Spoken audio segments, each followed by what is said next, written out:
Welcome to The Explainer. Tonight, we are talking about television's biggest night, but we're going way past the red carpet.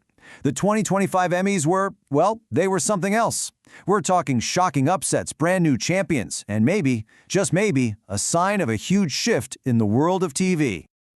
So, when we ask the question, who really won the 2025 Emmys? It's not as simple as you'd think. Yeah, they hand out a ton of trophies, but the real story, that's not just a list of names. Because this was a night that honestly crowned new royalty. It gave us some absolutely stunning upsets, and it's pointing to a massive shift in what we watch. So yeah, the answer, it's probably not who you're expecting. Okay, so let's dive right in.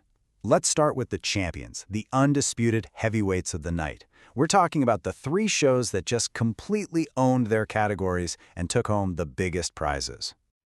All right, first up, let's talk about the limited series category. I mean, this one is always a battleground, right? But this year, a British drama from Netflix called Adolescence just cleaned up. It was the undisputed champion, grabbing a whopping 6 awards. And look, if you haven't seen it, this show became a cultural phenomenon for a reason. It's not just another hit series, it was a real moment. It dives into some really tough stuff like online misogyny, but does it with this incredible technical trick. Get this. Every single episode is filmed as one continuous shot. No cuts, it just pulls you in and makes for this super intense, honestly pretty unsettling experience. And if that wasn't enough, the show also made Emmy history. You see that number? 15? That's the age of Owen Cooper. His performance was just wow. He became the youngest person ever to win for Best Supporting Actor in a limited series. A totally record-breaking win for what is a truly groundbreaking show. So Adolescence was the king of the limited series world. But over in comedy, the whole scene was completely turned on its head by a brand new show, a satire from Apple TV+. And what's it about? Well, it's Hollywood's favorite thing, making fun of itself. It's a sharp, funny look in the mirror, and you know the industry just couldn't resist giving a show about itself an armful of awards. And when I say armful, I mean it. The show's dominance was just undeniable. 13 trophies. That is a massive haul that completely shattered the record for a comedy in its first season. It was basically Apple TV+ kicking down the door and announcing itself as a new comedy powerhouse. All right, and finally, let's get to the big one, the most prestigious category of the night, Outstanding Drama Series. And here, something really interesting happened. A kind of throwback medical drama ended up beating out all this high-concept, huge-budget competition. People are calling this show The Pit, a real return to form. You know, a challenge to what some critics call TV bloat. You know those shows, the ones that are super slow, with crazy complicated plots that take forever to go anywhere? Well, The Pit is the opposite. It's all about character and just relentless fast pacing.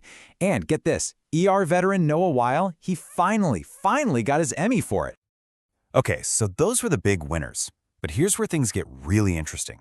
The night wasn't just about who won. It was just as much about who was supposed to win and didn't. This is where the predictions just got thrown right out the window.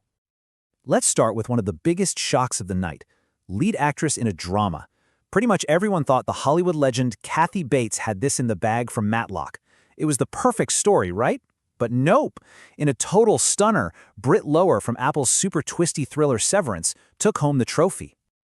And the upsets just kept coming. In supporting actress, all the predictions pointed to a surefire win for Carrie Coon from The White Lotus. I mean, her performance was incredible. But again, surprise, Catherine Lanasa scored a huge victory, adding another unexpected Emmy to The Pit's already amazing night. And then there was this one, another total shocker. We're talking about a national treasure here, Harrison Ford. His first ever Emmy nomination at 83 years old. Everyone thought he was a lock to win. But, in a really beautiful moment, the award went to Jeff Hiller for his amazing, heartfelt work on the much smaller, under-the-radar show Somebody Somewhere. So what's the result of all these upsets? Well, the ripple effect was massive. It meant that some of the biggest, most loved shows out there, we're talking critical darlings, fan favorites like The White Lotus, The Bear, Abbott Elementary, they all went home with absolutely nothing. 0 awards. Of course, the Emmys are never just about who wins and loses, right? It's also about those unscripted moments, the ones that get everyone talking the next day, and yeah, this year had plenty of those. Probably the biggest moment came from Stephen Colbert. He got a huge standing ovation, definitely the loudest cheers of the entire night. I mean, imagine this. His show was just controversially canceled, and then he wins the Emmy for it. He gave this really emotional, really pointed speech that just hit home for everyone in that room. And it wasn't just about the shows. Several stars used their time on stage to get political. Hannah Inbinder, who won for Hacks, she did not hold back at all. She ended her acceptance speech by tackling some major geopolitical and domestic issues head-on. And she definitely wasn't the only one. Even before the show started, on the red carpet, nominee Javier Bardem was speaking out. And you had actor Meg Stalter literally wearing her statement on her handbag. It was pretty clear that politics were on a lot of people's minds that night. So, let's step back for a second. What does all of this actually mean? The winners, the huge upsets, those big moments. What is it all telling us about where TV is at right now? Well, when you really put it all together, it looks like there are a couple of major takeaways here.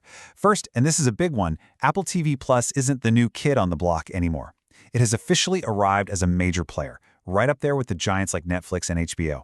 Second, the win for The Pit, that feels significant. It might be signaling that we're all getting a little tired of that TV bloat and there's a real hunger for more straightforward, traditional drama again. And finally, with all those favorites getting shut out, it just shows that the field is more open and unpredictable than it's been in a long, long time. Which really leaves us with this one big thought, doesn't it? The 2025 Emmys didn't just celebrate the last year of TV. It feels like they gave us a real glimpse into its future. A future that looks more competitive, way less predictable, and maybe even a little more old school. So the real question is, what comes next?